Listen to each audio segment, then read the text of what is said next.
નમસ્કાર મિત્રો, જય શ્રી કૃષ્ણ. આજે મારો વિડીયો બનાવવાનો ઉદ્દેશ ખાસ લોકો સાથે જે છેતરપિંડી થાય છે, જે સાયબર ક્રાઇમ થાય છે એને લગતો છે. આમ તો ઘણા સમયથી હું વિડીયો બનાવવાની કોશિશ કરતો હતો, પણ આજે મને એમ થયું કે હમણાં જ્યારે ઘણા બધા લોકો સાયબર ક્રાઇમનો ભોગ બને છે, પોતાના ખાતામાંથી રૂપિયા ઉપડી જાય છે, આવું બહુ બને છે, ત્યારે કેટલીક સાવચેતી રાખવી જોઈએ. મિત્રો, કદાચ તમે તો આખો વિડીયો સાંભળશો જ, પણ તમારા મિત્રો, તમારા સ્નેહીજનો સુધી જ્યાં સુધી પહોંચી શકે ત્યાં સુધી વિડીયો પહોંચાડજો. અને ખાસ વિનંતી કે ખાલી પહોંચાડજો જ નહીં, દરેકને જાણ કરજો કે આ વિડીયો આખો જોવાનો છે. બીજું કંઈ જોવો ના જોવો બે નંબરની વાત છે, પણ આ વિડીયો જોજો, જરૂરથી જોજો. કદાચ તમારા એકાઉન્ટમાંથી રૂપિયા ઉપડતા બચી શકશે, કદાચ તમારી સાથે થતો સાયબર ફ્રોડથી તમે બચી શકશો. મિત્રો, પહેલી ખાસ બાબત, આજે વોટ્સઅપની અંદર મેસેજ આવે છે. હવે તમારા ખાતામાં રૂપિયા પડ્યા હોય અને ઉપડી જાય, એના કરતાં થોડી સાવચેતી રાખવી બહુ જરૂરી છે. એપીકે ફાઇલ કરીને આવે, પીએમ કિસાનની કે લગ્નની કોઈ કંકોત્રીની કે આમંત્રણની એપીકે ફાઇલ આવે કે પીએમ કિસાન લિસ્ટ છે, આવી એપીકે ફાઇલ આવશે. આમંત્રણમ કરીને એપીકે ફાઇલ આવશે. એપીકે ફાઇલ કોઈ પણ પ્રકારની ડાઉનલોડ નથી કરવાની, કોઈ પણ પ્રકારની નહીં મિત્રો. એનું રીઝન તમને જણાવું. તમારે જો એપ્લિકેશન ડાઉનલોડ કરવી જ છે તો ઓથોરાઇઝ વેબસાઇટ પરથી કરો અથવા પ્લે સ્ટોર પરથી કરો. જો પીએમ કિસાન લિસ્ટ ભારત સરકારે મૂકવું જોઈએ તો એ શા માટે એપીકે ફાઇલ મોકલે તમને? પ્લે સ્ટોરની અંદર જે એપ્લિકેશન છે એ ડાઉનલોડ કરો. આ શા માટે કરવી જોઈએ? એટલે ખાસ વિનંતી કે આ એપ્લિકેશન કોઈને મોકલવી પણ નહીં અને ડાઉનલોડ પણ ન કરવી. અને હોય તો તમારા એપ મેનેજમેન્ટમાં જઈને અથવા ફોનમાં એક સર્ચ મારો પીએમ કિસાન કરીને તમારી એપ્લિકેશનની અંદર જો ઇન્સ્ટોલ હોય અથવા ડાઉનલોડમાં હોય તો તાત્કાલિક ડિલીટ કરજો. આ એપ્લિકેશન ઇન્સ્ટોલ કરશો ને તમે અલાવ આપશો એટલે તમારો ફોન એ લોકો હેક કરી લે છે, તમારા ફોનના બધા ડેટા ચોરી લેશે અને તમારા એકાઉન્ટમાંથી રૂપિયા ઉપાડી લેશે. તમને ખબર નહીં પડે. મારા નજીકના જ બે મિત્રો સાથે આ ઘટના ઘટી છે. બીજી વસ્તુ, તમને એમ થાય કે આ પીએમ કિસાન નામની એપ્લિકેશન જે છે એ આ મિત્ર મને મોકલે છે, આ મિત્રએ મને મોકલી છે. ખરેખર મોકલતો જ નથી. એને પીએમ કિસાન કે અન્ય કોઈ પણ એપ્લિકેશન ડાઉનલોડ કરી હોય, અલાવ આપ્યું એટલે એનો ફોન હેક થઈ ગયો હોય.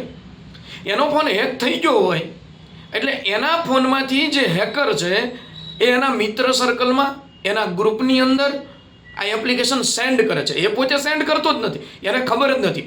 એટલે જો તમારા ગ્રુપમાં કોઈ મિત્રના મોબાઈલ નંબર ઉપરથી આ એપ્લિકેશન આવે છે તો ખાસ વિનંતી, મિત્રને ફોન કરીને તરત જ જાણ કરો કે ભાઈ તારો ફોન હેક થઈ ગયેલો છે. તે આ એપ્લિકેશન સેન્ડ કરી નથી કરી તો એને સર્ચ કરાવરાવો પીએમ કિસાન અને તાત્કાલિક એની અંદરથી આ બધી એપ્લિકેશનો ડિલીટ મરાવરાવો. અજાણી લિંક ઘણી બધી આવે છે, આ લિંક ઉપર કોઈ ક્લિક કરવાનું નથી. એટલે શા માટે તમે ફિલ્મના મોહમાં એમેઝોન ફ્રીમાં આપે, ટાટાવાળા ફ્રીમાં આપે, ફલાણું રિચાર્જ જીઓવાળા ફ્રીમાં આપે. લ્યા ભાઈ, કોઈ અત્યારે કંઈ ફ્રીમાં આપતું નહીં. અને ફ્રીમાં આપતું જ કોઈ દુકાને જે રિચાર્જ ના કરાવે કે આમાં રિચાર્જ ના કરે.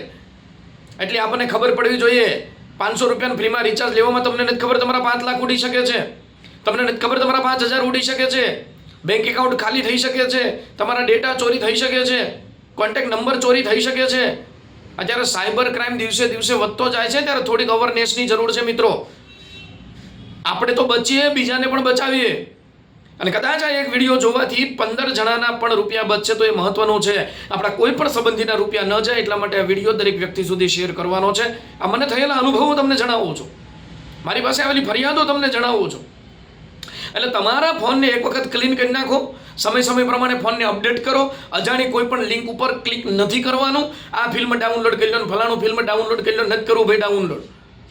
200 રૂપિયા દઈને થિયેટરમાં જોઈ આવો અથવા તો કોઈકની પાસેથી ઓથેન્ટિક લઈ લો, પણ આવી રીતે ડાઉનલોડ નહીં કરવાનું. અજાણી લિંક ઉપર ક્લિક નહીં કરવાનું. ખોટી એપીકે ફાઇલ લખેલીને તો અડવાની જ નથી થતી, બરોબર છે? ગમે એના વાઈફાઈ પકડાવીને કનેક્શન સેટ નહીં કરવાનું. પછી વોટ્સઅપમાં તમારે કોલ આવે અજાણ્યા નંબર ઉપરથી. એટલે ભાઈ શા માટે જે જાણીતો નંબર નથી, સાવ 237 આગળ આવતા હોય, 44 આગળ આવતા હોય, 48 આગળ આવતા હોય એવા ફોન જ લેવા ઉપાડવા જોઈએ ભાઈ. બ્લેક લિસ્ટમાં નાખી દો તરત જ ફોન. અથવા તેમ કે ઓટીપી આપો, ઓટીપી આપવો જ લેવા જોઈએ આપણે. અને ઘણી વખત આવું પીએમ કિસાન ડાઉનલોડ કરી હોય, અલાવ આપ્યું હોય તો ઓટીપી દેવાની જરૂર નથી. એ ઓટીપી લઈ લેશે ને ખાતું ખાલી કરી નાખશે. એટલે ખાસ વિનંતી, એક તો ન ઘરે કહી દેવાનું ઓટીપી, બીજું ફ્રોડ થાય કે તમારો છોકરો અહીંયા છે ને પોલીસ સ્ટેશનમાં છે, આ રીતે છે, ફલાણું છે, ઢીકડું છે, આને ઇમરજન્સી દવાખાને છે, પહેલાં ઘરે ફોન કરીને કન્ફર્મેશન લ્યો કે ખરેખર આપણો છોકરો ક્યાં છે, છોકરાને ફોન કરો, ઘરે ફોન કરો, માહિતી મેળવો અને પછી તમે દોડાદોડી કરો. રૂપિયા ટ્રાન્સફર કરવાની કોઈ જરૂર નથી. આવા કોલ હમણાં બહુ વધી ગયા છે. તમારા છોકરાએ આ કાંડ કર્યો છે, તમારો છોકરો આમ કરે છે, તમારો છોકરો આ કેસમાં હલવાણો છે, તમારા છોકરાએ દારૂ પીધો છે, પોલીસ સ્ટેશને છે. આ કિસ્સામાં ધ્યાન રાખવાનું. વોટ્સઅપની અંદર કોઈ છોકરીઓના કોલ આવે, કોલ નથી ઉપાડવાના, થોડો ફોન આડો રાખીને આ રીતે આમ આડો રાખીને ફોન ઉપાડો એટલે તમારો વિડીયો તરત ના આવે. કન્ફર્મ કરો કોણ છે, કન્ફર્મ કર્યા પછી તમે ફોન ઉપાડો. આ બધી ટેકનિક મારે તમારે સૌએ ધ્યાન રાખવી પડશે મિત્રો. અંત સુધી દરેક વ્યક્તિને કહેજો, બે હાથ જોડીને, કે અંત સુધી આ વિડીયો નિહાળે, દરેક ઘરના સભ્યો સુધી આ વિડીયો પહોંચે અને દરેક ઘરના સભ્યો આનો અમલ કરે. 1 દબાવન, 2 દબાવન, 3 દબાવન, કાંઈ દબાવવાનું નહીં.